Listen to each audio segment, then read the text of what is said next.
right. Good. All right. We will go ahead and call the Becker City Council meeting of January 17th, 2023 to order. If you are able, please rise for the pledge. I pledge allegiance to the flag of the United States of America and to the republic for which it stands, one nation, under God, indivisible, with liberty and justice for all.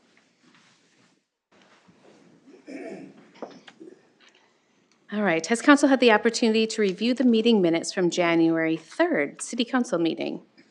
If so, how do you wish to proceed? Make a motion to approve the minutes as presented. A second. Motion from Robin, second from Rick. Any discussion? Did have one minor correction on number 11, which I can pass on to. I'm sure we didn't resent the request. We presented the request, so. All right. Looks like Susan's got it. Any others? Might have been both. We passed it, so hopefully we didn't resent it. All right. Those in favor can state aye. Aye. Opposed? Carried. Any changes to this evening's agenda? Hearing nothing, I'll ask for the approval of the set agenda. I make a motion to approve the agenda as presented. I'll second. Motion from Mike, second from Becky. Those in favor can state aye. Aye. Opposed? Carried. Guests in open forum. This evening, we have with us the annual report from Sherburne County Attorney's Office, Miss Kathleen Heaney. Welcome. Good evening. Thank you, Madam Mayor. Thank you, Council. I appreciate your time. As you know, the Sherburne County Attorney's Office holds the prosecution contract for both the petty misdemeanors and the misdemeanors for the city of Becker. And I'd like to thank you for that opportunity to once again serve you. Last year in 2022, we had 785 cases that were processed through the court system that were from the city. That would include not only from the police department, but other law enforcement agencies as well. So as long as they were in the jurisdiction, it falls within the contract. In return for that, as you know, the way that the contract is set up is that that portion that's set aside for prosecution fees is then returned to the county attorney's office. Last year, we received the sum of $11,078.70 for handling those cases. That rounds out to about $14.12 per case, but nobody checked my math. Interestingly enough, the number of cases that we handled were up from 2021. On 2021, we saw 717 cases that went through, and our fines were actually up at that point in time as well. So we will continue to monitor that for you. As you know, by statute, the county attorney's office is responsible for the gross misdemeanors as well as the felonies throughout the county. Within the city of Becker last year, our felony case referrals, we had 27, and for gross misdemeanors, we had 25. That was down appreciably from 2021, although in talking to the chief, I'm sure that he'll continue to keep me busy. In 2021, we had 48 felony case referrals and we had 43 gross misdemeanor referrals. But like anything else, our work is cyclical. It goes up, it goes down, but we never lack for things to do. The areas that we continue to work on are the court backlog, which I know that I talked with you about last year. We're doing well, I think, in terms of the felonies and the gross misdemeanors. The courts have been generous enough to add additional calendars in court time for us so that we're able to get through the backlog. We still have some backlog in the petty misdemeanors and misdemeanors, but we continue to work through those. In our juvenile area, we had seen an increase in the number of cases that were being processed in our juvenile area. But what's concerning, they're not quite to the level of what we saw in terms of sheer numbers from our pre-pandemic, from COVID. But we are starting to see some cases that have some pretty significant issues that are coming through, some pretty egregious behavior. So what we're in the process right now of doing is looking at that caseload to allocate more time to be able to address those more serious cases. Last year, in terms of controlled substances, I know that every year I update you in terms of what the case charges are. And again, methamphetamine was the drug that we see most frequently when we're charging those controlled substance cases. We are starting to see some fentanyl come in, which is of grave concern. Obviously, you know the lethality of fentanyl. And I would like to end, of course, with my great thanks to the chief and his crew. He's just got a wonderful group of folks that he works with. I have the pleasure of being able to work with them all. And what you see coming from the chief and from all of my law enforcement agencies is the collaboration that how they are always working together, whether it be resources or training or even now with the co-responder. And that is not typical that I taught when I talk to my colleagues. But I do think that it really does serve to enhance the safety in our community, and I really do applaud their efforts. So I'd like to thank them. I'll stand for any questions that you may have.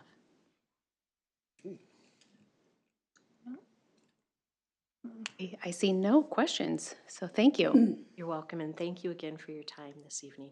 Thank you again. Thank you. Anyone else for open forum? Seeing none, we're going to move into committee reports. EDA. EDA, we met last Monday. We had a monthly market, the home market update. We also were updated about the business visits that the mayor and a couple others, or a few others have been going, so we had a little update on that. One of the items, 8 Alpha on our agenda tonight, that came up, the lot pricing, so we'll talk more about that later.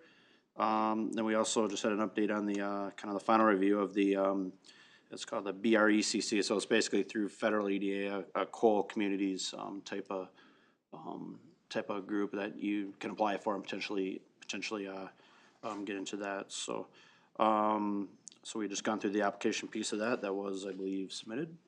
So maybe more to come on that. That's about it. All right.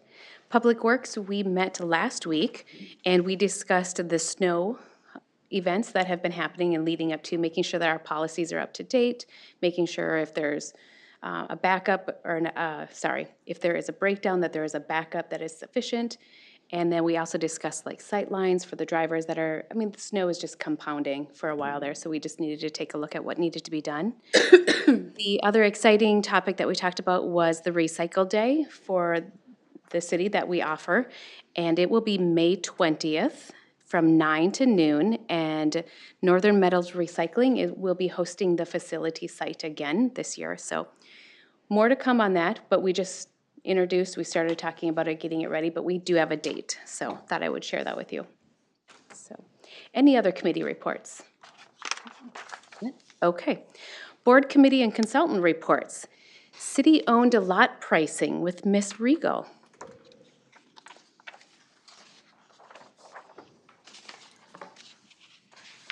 Good evening, Mayor and City Council. Before you tonight, we are looking for approval on lot pricing for city-owned industrial zoned and commercial zoned properties. The city has a variety of parcels available for purchase. City staff, including community development, finance, and the city administrator, analyzed recent sales in the city and a current market value range found by a recent property valuation of comparable land sales. To align pricing with the current market, improve marketing efforts to sell these lots, and have a base for sales conversations, city staff recommends updating pricing of all city-owned industrial lots to $1 per square foot, update pricing of all city-owned commercial lots to $4 per square foot. The EDA recommended approval for this lot pricing on January 9th, 2023 via the EDA Resolution 23-01.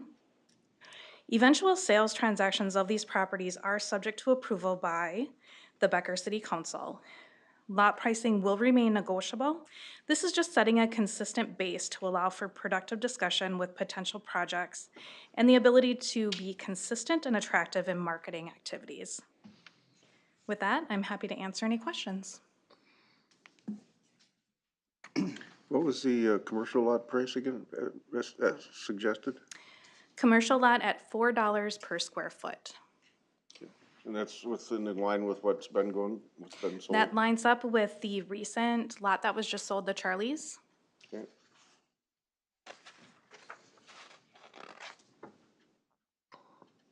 It's the only question I I think got. the dollar one was similar to what had been sold out in the industrial park from the city-owned ones recently too. Yeah, so. dollar foot, that'd be 44,000 an acre.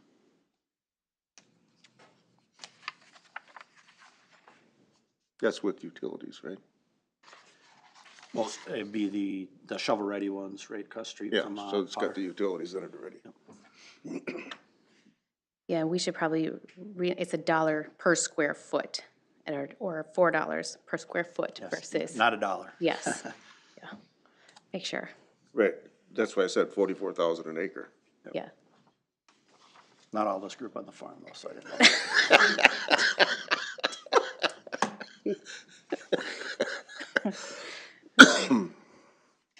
All right, and this was reviewed by EDA, this was part of your, okay, Passed our first EDA resolution of the year, 2301 there. all right.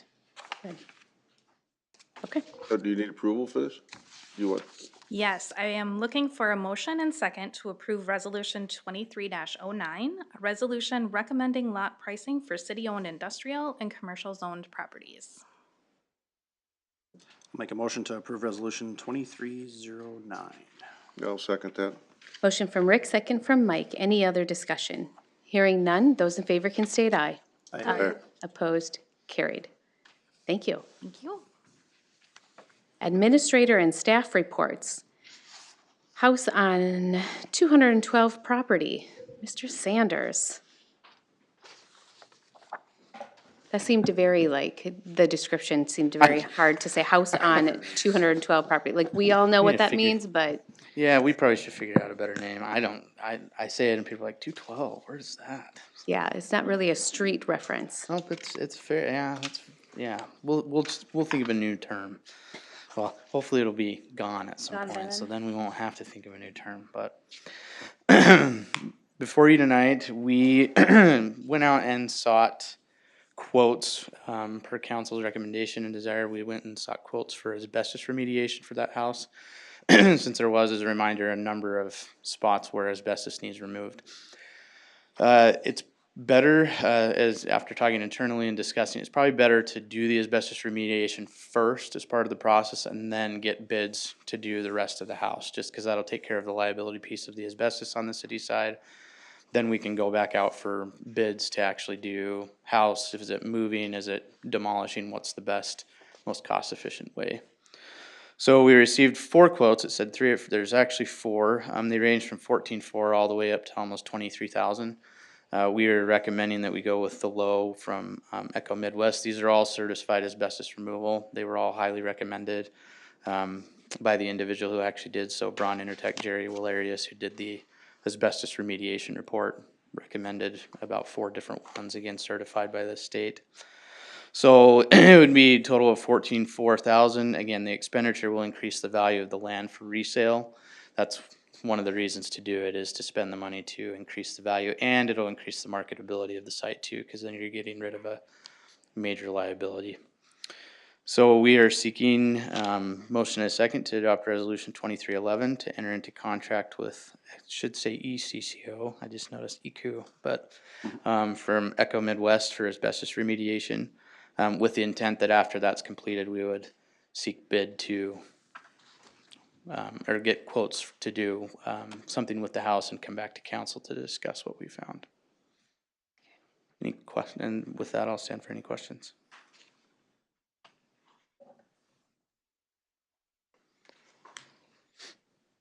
Now I'll make a motion to adopt resolution 2311, authorizing entering into a contract with ECCO Midwest. I'll second that. Motion from Rick, second from Mike. Any other discussion? Hearing none, those in favor can state aye. Aye. Opposed, carried. Thank you. Thank you. Project number 4, plans and specs approval. Mr. Knutson. I feel like we were just introduced to this project and now we have plan and spec approval. I just thought you guys wanted to see me and liked hearing my voice, but maybe that was just my Oh, well, that too. We introduced this back probably 3 years ago when we first talked about phase 1 of the business park expansion, but we are finally to our last project, as was alluded to at our last council meeting. And we talked about project 3 and introduced project 4. So project 4 is the water main connection, where it will tie into project 2 and also connect on Energy Drive. So it'll basically bring our water main from where it exists on Energy Drive down to County Road 53, and it'll come across County Road 52, go little bit cross-country, come under Highway 10 onto Edgewood Street and First Street, and basically loop our whole water system.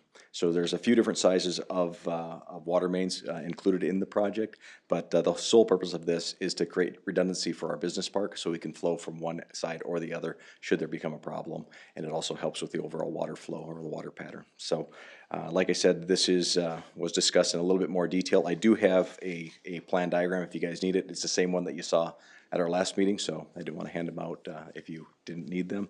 But the project is out of all that we've done, it's pretty straightforward. I won't say it's simple.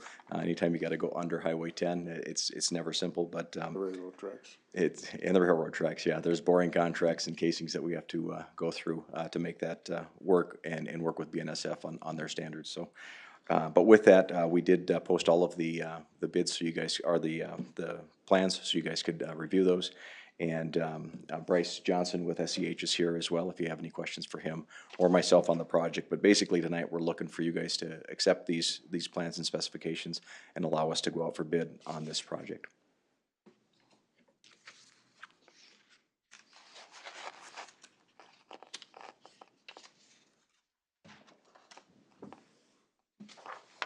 I think silence is It's good. Yeah. I'll make a motion to adopt Resolution 2310, accepting the plans and specs for the project. And to send them out for a bid. I'll second that. Motion from Robin, second from Mike. Any other discussion? Hearing none, those in favor can state aye. Aye. Opposed, carried. Thank you. Thank you. Consent agenda, Mr. LaRude. Mayor Bertram, City Council members, items for consideration on tonight's consent agenda include approving the revised hiring and termination report for the Becker Community Center, Police Department, and Pebble Creek Golf Course. Adopt revised resolution number 23-08, accepting a $500 donation from the owner of Martin Estate Apartments for the Police Department and a $3,000 donation from the Becker Lions Club for the Snuffy's Landing Project. Approve the fund balance policy updates and approve the annual notification regarding excess controlled property acquisitions. And I will stand for any questions.